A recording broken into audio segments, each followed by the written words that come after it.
اعلی حضرت عظیم البرکت آیت من آیات اللہ معجزۃ من معجزات رسول اللہ امام احمد رضا خان علیہ الرحمت و رضوان کی مقدس نعت پاک کے کچھ اشعار۔ اعلی حضرت عشق نبی میں مہ ہو کر کے تب اپنے آقا کی تعریف میں کچھ اشعار کہتے ہیں تو وہ بھی قرآن و احادیث کی روشنی میں ہوتے ہیں۔ ان کی نعت پڑھتے جائیے، آقا کی سیرت ملاحظہ کرتے جائیے۔ سبحان اللہ۔ زمین و زمان تمہارے لیے، مکین و مکان تمہارے لیے، تمہارے لیے۔ سبحان اللہ۔ زمین و زمان تمہارے لیے، مکین و مکان تمہارے لیے، چنین و چونا تمہارے لیے، بنے دو جہاں تمہارے لیے، یا رسول اللہ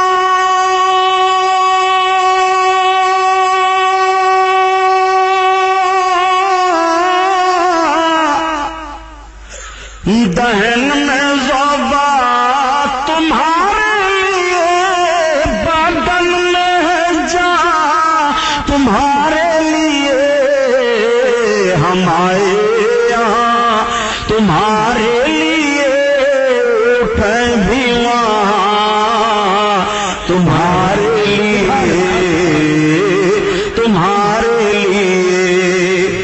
زمین و زمان تمہارے لیے، مکین و مکان تمہارے لیے، تمہارے لیے۔ خلیل و نجی مسیح و صفی سبھی سے کہیں نہ بنی، بہت خلیل و نجی مسیح و صفی سبھی سے کہیں نہ بنی۔ خلیل و نجی مسیح و صفی سبھی سے کہیں نہ بنی، یہ بے خبری کی خلق و پھیری کہاں سے کہاں تمہارے لیے، تمہارے لیے۔ زمین و زمان تمہارے لیے، مکین و مکان تمہارے لیے، تمہارے لیے۔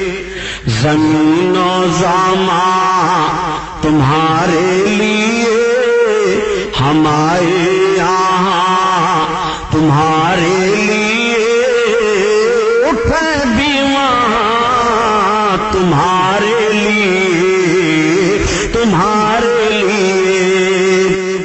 فدائے حامل قرآن بولے، غلام موتی ایمان بولے، وہ نکتہ رس دقیقہ دان بولے، ادب کا مطلع تابان بولے، وہ احسن من کا لم ترقت عینی وہ اجمل من کا لم تلد النساء، خلقت مبرعا من کل عیب کانک قد خلقت کما تشاء۔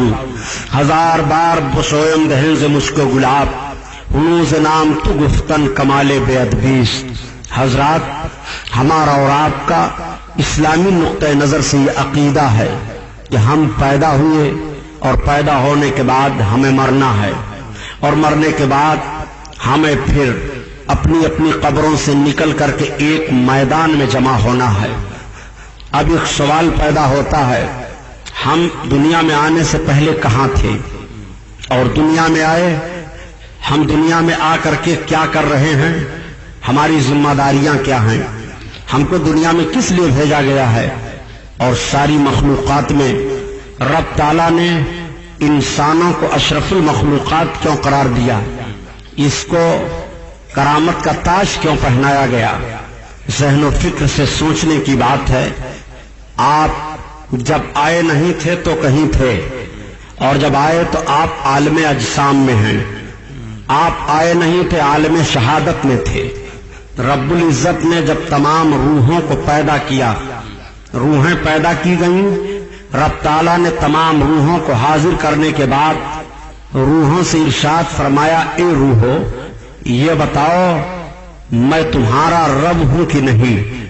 تو ساری روحوں نے اقرار کیا، اے میرے اللہ تو میرا رب ہے۔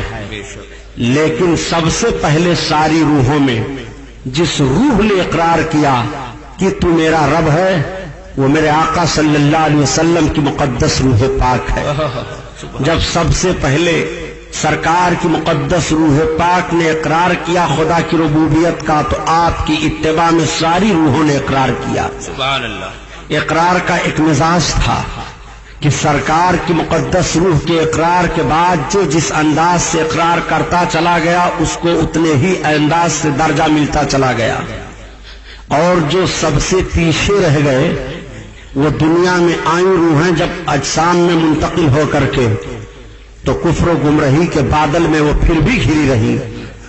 اللہ تعالیٰ نے ساری روحوں سے اپنی ربوبیت کا اقرار لیا، اور ربوبیت کا اقرار لینے کے بعد پھر صرف انبیاء اور رسولان اعظام کی مقدس روحوں کو روکا اور ان سے اقرار لیا۔ رب نے اپنے محبوب کے تعلق سے اقرار لیا، اے انبیاء اور نبیوں کی روحو یہ میرے محبوب کی مقدس روح ہے، جب یہ دنیا میں جائیں گے تو تم سب کو ان پر ایمان لانا ہے، ان کی حمایت و نصرت کرنی ہے۔ کیا اقرار کرتے ہو؟ تو ساری روحوں نے اقرار کیا، ہاں میرے رب ہم اقرار کر رہے ہیں۔ اللہ نے ارشاد فرمایا، تو اب سنو میں تم سب پر گواہ ہوں، اور ایک دوسرا دوسرے پر گواہ ہو جائے، اور جو اس کے بعد سے پھرے گا حالانکہ رب جانتا ہے تو وہ حد سے گزرنے والوں میں سے ہو جائے گا۔ رب کو علم ہے کہ جو نبی ہوں گے، جو انبیاء کرام میں جن کا شمار ہے، وہ اس وعدہ سے پھرنے والے نہیں ہیں۔ دنیا میں انسانوں کی آمد حضرت آدم علیہ الصلوۃ والتسلیم کے وسیلہ سے شروع ہو گئی۔ انسان آتے رہے، ان کی ہدایت کے لیے پیغمبر مبعوث ہوتے رہے، سلسلہ چلتا رہا۔ پیغمبروں کا آخری سلسلہ میرے آقا صلی اللہ علیہ وسلم پر آ کر کے ختم ہو جاتا ہے۔ اب آقا کے بعد کوئی نبی نہیں، آقا کے بعد کوئی رسول نہیں۔ آقا کریم نے ارشاد فرمایا، لا نبی بعدی، میرے بعد کوئی نبی نہیں ہے، اور قرآن نے اعلان کر دیا، محبوب آپ خاتم النبیین ہو، آپ سارے نبیوں میں سب سے آخر ہو، اب آپ کے بعد کوئی نبی نہیں ہے۔ نبوت کا دروازہ بند ہو گیا، رشد و ہدایت کا کام پھر بھی جاری ہے۔ صحابہ نے عرض کیا تھا ایک موقع پر، یا رسول اللہ آپ کی امت کی ہدایت کے لیے اگر کفر و گمراہی کے بادل پھر برسنے لگائیں تو ہدایت کی ذمہ داریاں کس کے ذمہ ہوں گی؟ آقا نے ارشاد فرمایا، میری امت کے علماء کی ذمہ داریاں ہوں گی۔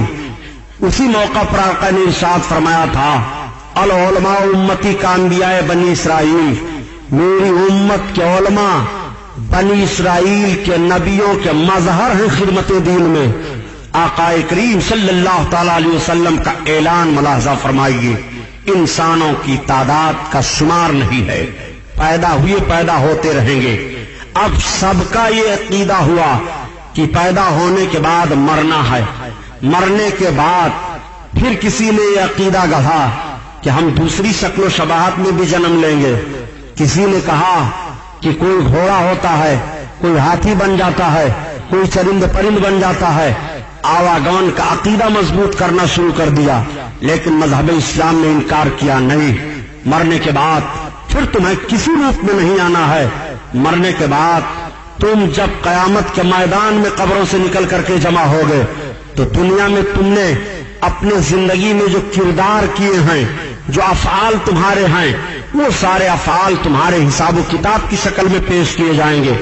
تمہارے دنیا کی ساری کمائی وہاں رکھی جائے گی اور اس حساب و کتاب کی بنیاد پر تمہارا سارا معاملہ تمہارے سامنے ہو کر کے تمہارے لیے فیصلہ ہو جائے گا کہ اب تمہارا راستہ کدھر ہے، تم جنتی ہو کہ دوزخی ہو۔ یہ تو ٹھیک ہے سارا معاملہ ہوگا، لیکن ایک سوال پیدا ہوتا ہے، میرے مولا قیامت کی ضرورت کیا تھی؟ جیسے دنیا میں بندے آئے، تو نے پیدا کیا، تجھے علم ہے، تو جانتا ہے میرا بندہ کتنا اچھا عمل کرے گا، کتنا برا کرے گا، کون جنتی ہے کون جہنمی ہے۔ یہ میزان قائم کرنے کی ضرورت کیا ہے؟ پل صراط سے گزارنے کی ضرورت کیا ہے؟ یہ قیامت کے میدان میں سب کو اکٹھا کرنے کی ضرورت کیا ہے؟ مولا حساب و کتاب کرنے کی ضرورت کیا ہے؟ الہ العالمین کیا تو نہیں جانتا ہے کہ تیرے بندوں کے کتنے اعمال اچھے ہیں اور کتنے اعمال برے ہیں؟ تیرا کون بندہ جنتی کون جہنمی ہے؟ یہ سارا پروگرام بنانے کی ضرورت کیا ہے؟ تو اب آؤ ذرا ذہن و فکر پر زور دے کر کے پھر اعلی حضرت کا شعر پڑھ لو، زمین و زماں تمہارے لیے، مکین و مکان تمہارے لیے، ہم آئے یہاں تمہارے لیے، اٹھیں بھی وہاں تمہارے لیے۔ یہ سب کچھ محبوب کے لیے کیا جا رہا ہے، محبوب کی عظمت کا اظہار کیا جائے گا قیامت کے میدان میں، ورنہ حساب و کتاب کا معاملہ تو پیارے صرف 6 گھنٹے کے اندر اندر قیامت میں حساب ہو جائے گا، اور قیامت کا ایک دن 50,000 برس کا ہوگا دنیا کے دن کے اعتبار سے۔ اب آپ مجھے بتاؤ کہ ایک دن قیامت کا 50,000 برس کے ہوگا اور لوگ قیامت کے میدان میں 25,000 برس تک، اور ایک روایت ہے کہ 1,000 برس تک مددگار کی تلاش میں پھریں گے۔ سارا پروگرام یہ کس لیے ہے؟ تو اعلیٰ حضرت عظیم البرکت کے بھائی استاد زمن علامہ حسن رحمت اللہ تعالی علیہ فرماتے ہیں کہ فقط اتنا سبب ہے انعقاد بزم محشر کا کہ تیری شان محبوبی دکھائی جانے والی ہے۔ قیامت کے میدان میں سارے لوگ جمع ہوں گے جو اب تک پیدا ہوئے اور جو قیامت تک پیدا ہوں گے، اولین ہوں گے، آخرین ہوں گے، انبیاء ہوں گے، رسولان اعظام ہوں گے، اولیاء اکرام ہوں گے، کافرین ہوں گے، مومنین ہوں گے۔ کوئی ایسا نہیں ہوگا جو قیامت کے میدان میں جمع نہ ہو، سارے کے سارے لوگ جمع ہوں گے۔ اور قیامت کا دن کیسا ہوگا پیارے؟ اتنا سختی کا دن قیامت کا دن ہوگا، اللہ اکبر۔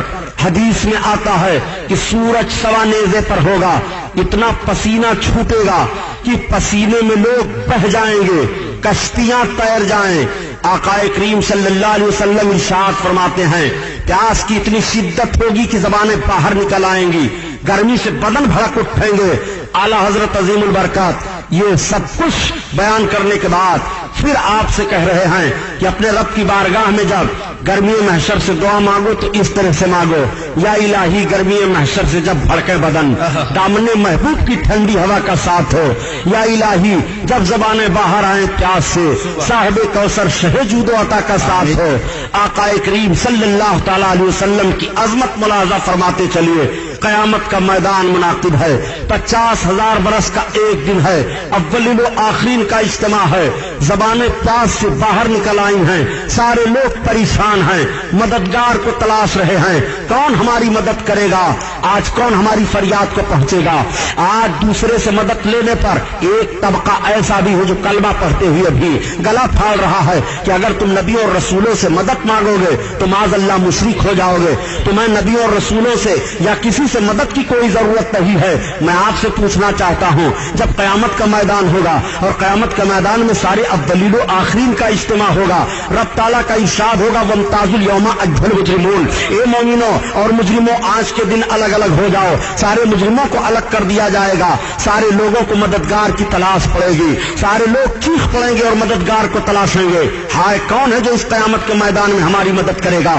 ایسی ہولناکیوں میں ہمارا مددگار ثابت ہوگا۔ ہم پسینے سے سرابور ہیں، ہماری زبانیں پیاس سے باہر نکلی چلی جا رہی ہیں، ہمارے لیے بہت ہی پریشانیاں ہیں، کون ہماری مدد کرے گا؟ سارے لوگ مددگار کو تلاشیں گے۔ میں آپ سے پوچھنا چاہتا ہوں کہ حدیث شریف کو بھلا دو گے کہ سارے لوگ مددگار کو تلاشتے تلاشتے ایسے موڑ پر پہنچیں گے کہ حضرت آدم علیہ السلام کی خدمت میں حاضر ہوں گے اور آپ سے عرض کریں گے اے حضرت آدم علیہ السلام آپ ابو البشر ہو، سارے انسانوں کا وجود آپ کے توسل سے دنیا میں ہوا ہے، آج ہماری پریشانی کو آپ دیکھو، آج ہماری دشواریوں کو آپ ملاحظہ کرو، آج ہماری فریاد کو آپ پہنچ جاؤ، آپ دیکھو ہم کس طرح سے مصیبت میں مبتلا ہیں۔ تو حضرت